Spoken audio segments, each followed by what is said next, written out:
Part 1. The word that defied an army.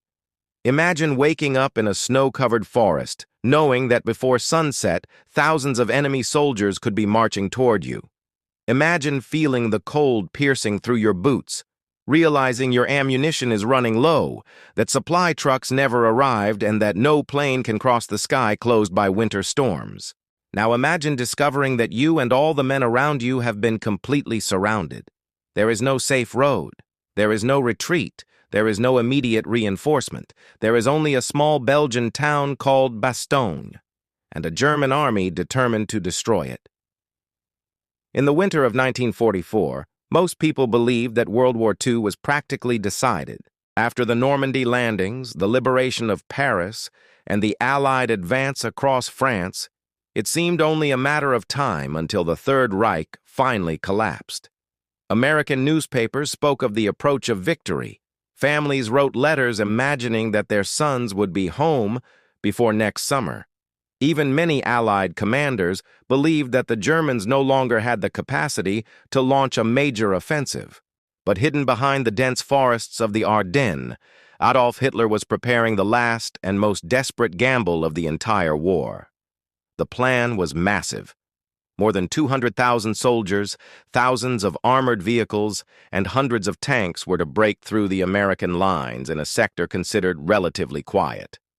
The intention was to quickly cross Belgium, capture the port of Antwerp, and completely divide the Allied armies. Hitler believed that a defeat of this magnitude could force the United States and the United Kingdom to negotiate a separate peace, allowing Germany to concentrate all its forces against the Soviet Union.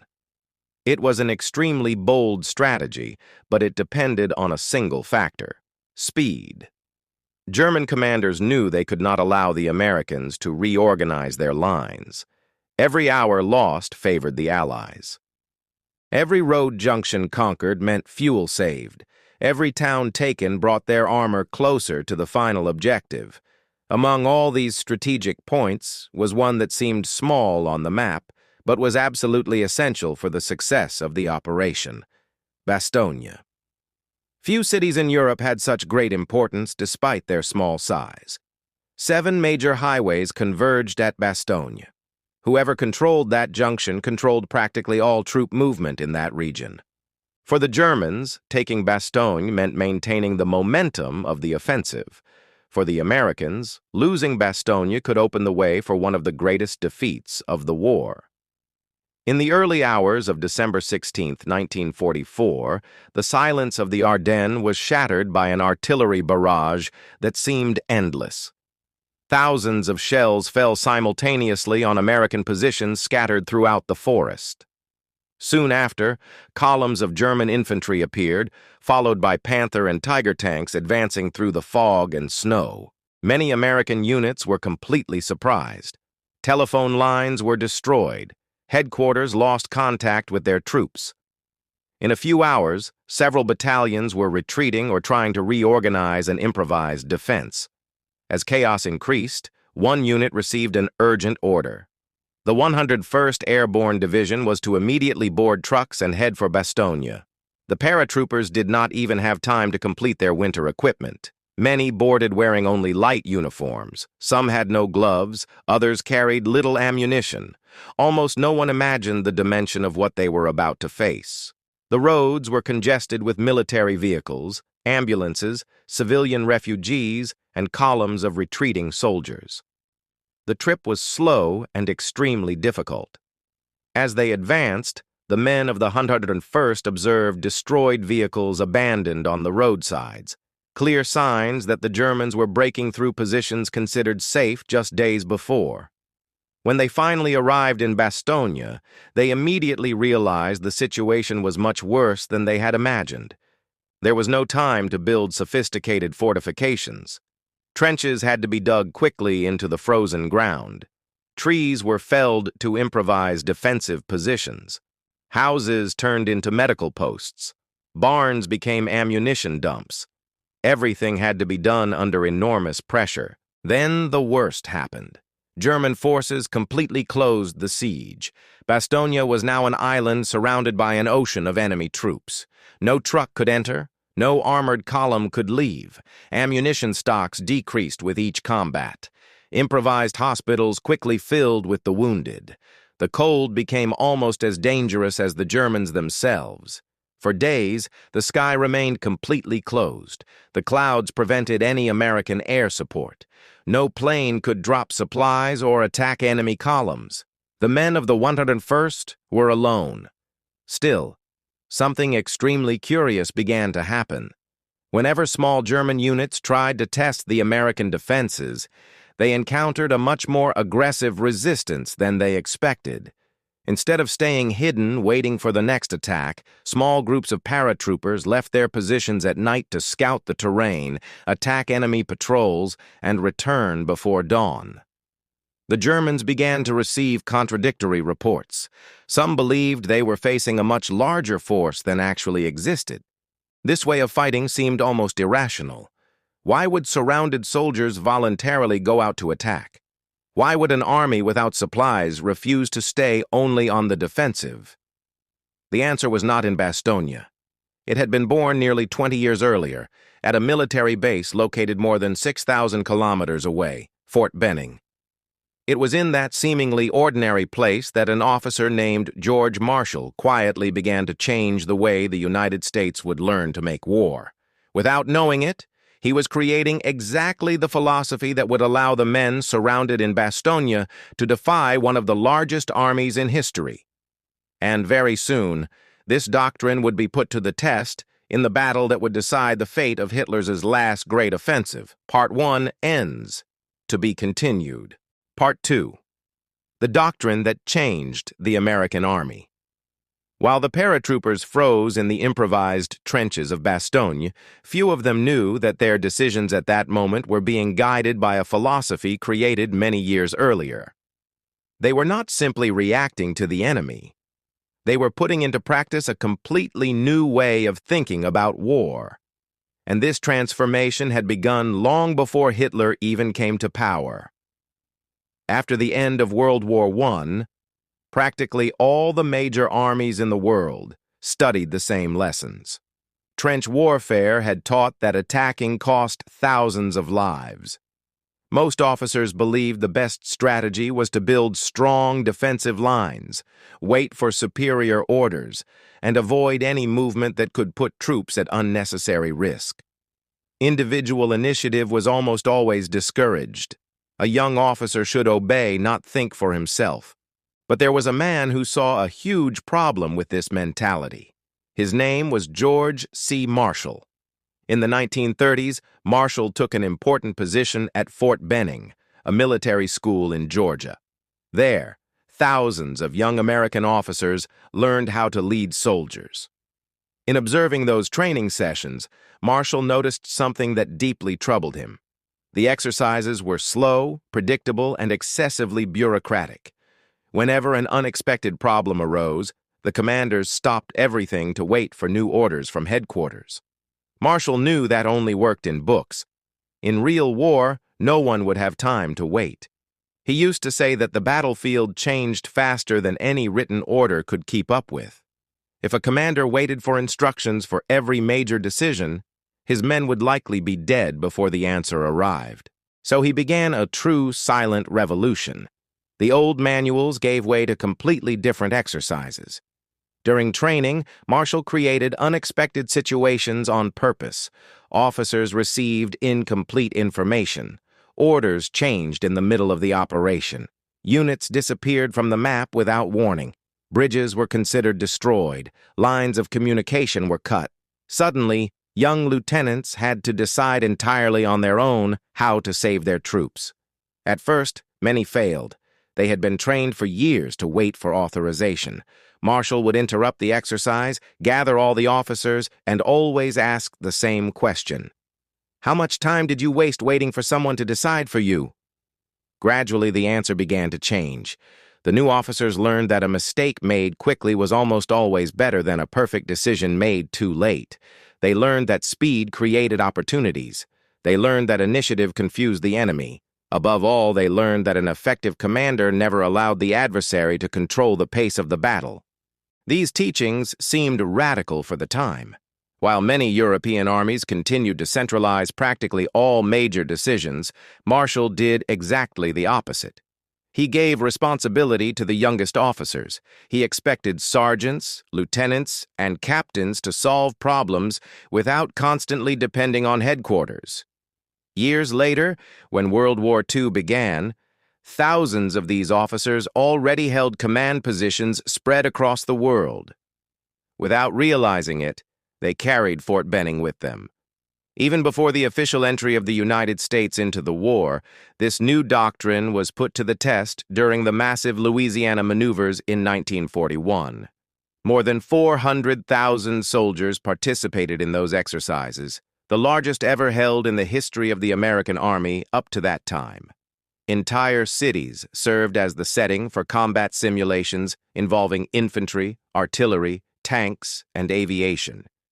Future legendary commanders like Dwight Eisenhower, Omar Bradley, George Patton, and many others appeared there. The exercises were brutal. Marshall allowed his officers to make mistakes because he preferred they learn during training rather than during a real war. Every mistake became a lesson. Each successful improvisation further reinforced the idea that flexibility was a weapon as powerful as any tank. When the United States finally entered World War II, this generation of commanders began to prove Marshall was right. In North Africa, after initial difficulties against Erwin Rommel's Africa Corps, the Americans quickly learned to adapt their operations. In Sicily and then in Italy, small units began to act with much more autonomy. In Normandy, after D-Day, dozens of local commanders made major decisions without waiting for constant authorization from higher levels. This was exactly what Marshall wanted: an army capable of thinking, an army capable of reacting, an army capable of turning chaos into advantage. It was exactly this spirit that arrived in Bastogne in December 1944. When the siege closed completely, the Germans expected to find a passive enemy. They expected soldiers hidden in trenches waiting for the inevitable. But they found something completely different. Every night, small American patrols silently left their positions. They walked among snow-covered trees, crossed frozen fields, and approached German lines. Some only observed. Others captured prisoners to obtain information. Some carried out quick attacks against forward positions before disappearing back into the darkness. These actions had a devastating psychological effect. German commanders could never know exactly how many Americans were actually defending Bastogne. Different reports arrived daily. Some claimed that new troops had managed to break the siege. Others said that American armored units were already inside the city. None of this information was true, but the constant small counterattacks created exactly that impression. Meanwhile, inside Bastogne, the situation continued to worsen. Food was rationed. Ammunition decreased. Improvised hospitals operated without enough medicine. Hundreds of soldiers suffered severe frostbite. Even so, no one considered abandoning the city. Then, on December 22nd, a small white flag appeared slowly crossing the American lines. Two German officers approached, bringing an official message. It was an ultimatum. They offered the Americans an opportunity for honorable surrender. If they refused, they claimed all German artillery would open fire immediately and no force in the city would survive. For a few minutes, American officers discussed what the response should be, until the acting commander, Brigadier General Anthony McAuliffe, looked at the document and uttered just one word: nuts. The Germans didn't immediately understand the meaning. An American officer had to explain that it meant something close to, forget it, or in other words, don't even think about it. The response quickly traveled through all the defensive positions and produced exactly the effect McAuliffe desired. If until that moment there was any doubt about continuing to resist, it completely disappeared. Now Bastogne was not just defending a road junction, it was defending the very confidence of the American army. But while the city heroically resisted the siege, One of the most impressive military movements of all World War II was already beginning far away. General George Patton had just made a decision that would completely change the course of the battle. Part 2 ends. To be continued. Part 3. The Man Who Broke the Siege. While Bastogne held out surrounded, frozen, and practically isolated from the rest of the world, another American commander faced a decision many considered impossible. Hundreds of kilometers to the south, General George S. Patton observed massive maps spread over an improvised field table. The news of the German offensive had completely changed the landscape of the war. For months, his Third Army had advanced eastward, crossing France and continually pressing German forces. Now, suddenly, that entire offensive needed to change direction. For any other commander, repositioning an entire army would take weeks. There were thousands of trucks, hundreds of tanks, artillery batteries, ambulances, mobile workshops, fuel dumps, and more than 200,000 men spread over miles of frozen roads. But Patton was different. Long before the war, he studied military campaigns of ancient Rome, Napoleon, and the American Civil War. He knew that speed often counted for more than numbers. When Supreme Commander Dwight Eisenhower asked how much time he would need to relieve Bastogne, many expected to hear something between 1 and 2 weeks. Patton replied without hesitation, 48 hours. Some officers believed he was exaggerating. Others imagined it was just another display of self-confidence. What few knew was that Patton had already foreseen that possibility days before. While other commanders believed the Germans were defeated, he suspected something bigger was being prepared. Secretly, his team had drawn up alternative plans for a sudden change of direction. When the order finally came, the Third Army practically already knew what to do. On the snow-covered roads, one of the greatest logistical maneuvers of the entire war began. Endless columns of trucks began turning north. Sherman tanks completely changed their direction of advance. Heavy artillery crossed small Belgian villages, while military engineers worked day and night to keep the roads passable. Civilians watched in disbelief as that gigantic stream of vehicles advanced non-stop despite the intense cold. But moving an army was only part of the challenge. Now it was necessary to break the German lines. At the tip of that massive attack was a commander who would become one of the greatest legends of the American armored forces, Creighton Abrams.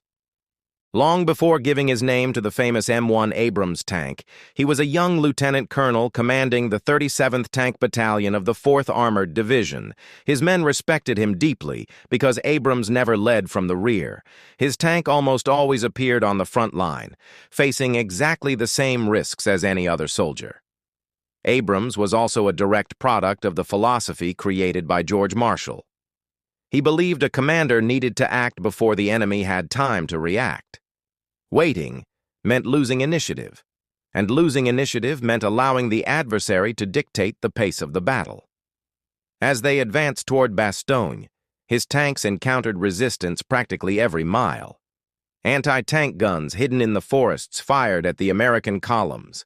Snow-covered fields hid landmines. Small villages turned into improvised fortresses defended by German soldiers determined to prevent any attempt to break the siege. Even so, Abrams refused to slow down. At various times, his officers suggested more cautious attacks, expecting the infantry to completely clear each enemy position before the armor advanced. Abrams refused. His objective was Bastogne. Every minute lost meant more surrounded soldiers without food, without ammunition, and without medicine. Meanwhile, inside the city, the situation had reached its limit. Improvised hospitals were full. Doctors operated practically without anesthesia. Many wounded waited hours for care because there simply were not enough resources. Food was distributed in small portions. Ammunition was carefully counted before each combat. Some soldiers used blankets found in abandoned houses to try to survive the freezing nights of the Ardennes. Even so, patrols continued going out every night. The Americans still attacked small German positions, still captured prisoners, still completely confused the enemy commanders. On the German side, confidence was slowly starting to disappear. The days passed. Bastogne continued to resist. Each hour of delay meant wasted fuel. Every tank stalled before that small town was a tank that stopped advancing toward Antwerp. That had never been part of Hitler's plan. On the morning of December 26, 1944, it finally happened. After days of practically uninterrupted combat, Creighton Abrams's armor broke the last German defensive line south of Bastogne. The first American tanks began to cross the newly opened corridor. Inside the city, exhausted soldiers heard a sound many had already believed they would never hear again. American engines. Soon after, the first Shermans appeared, covered in mud, snow, and combat marks. The siege had been broken. The men of the 101st Airborne Division did not celebrate with grand speeches. Many simply watched the tanks arrive in silence. Some smiled. Others wept quietly. After days of living practically isolated from the world, they finally realized they were no longer alone. But perhaps the most impressive aspect of that victory was not just saving Bastogne. It was proving that the philosophy created by George Marshall decades earlier really worked. From Fort Benning to the forests of the Ardennes, there was a single invisible thread connecting that entire story. Marshall taught officers to think. Patton taught an entire army to move with almost impossible speed. Abrams showed that initiative could break any obstacle. And the paratroopers of the 101st demonstrated that even surrounded, hungry, and freezing, an army that refuses to give up the initiative can still control the battlefield. Hitler expected to find passive soldiers waiting for the inevitable.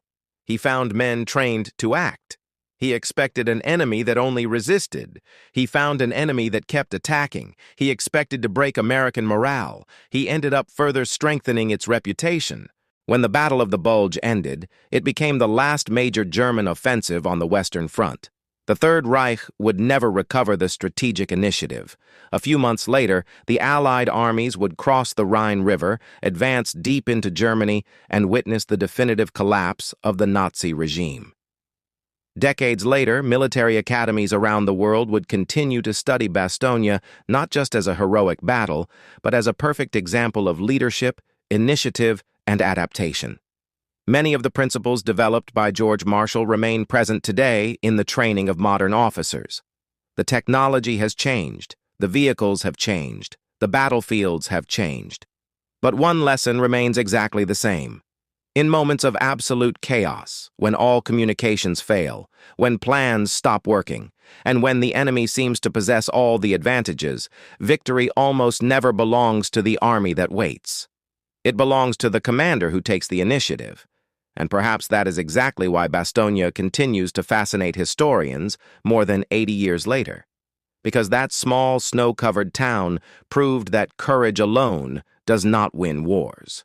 Training, leadership, confidence, and the ability to act before the enemy.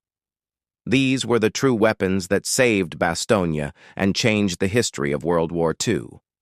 Part 3 ends. Project complete.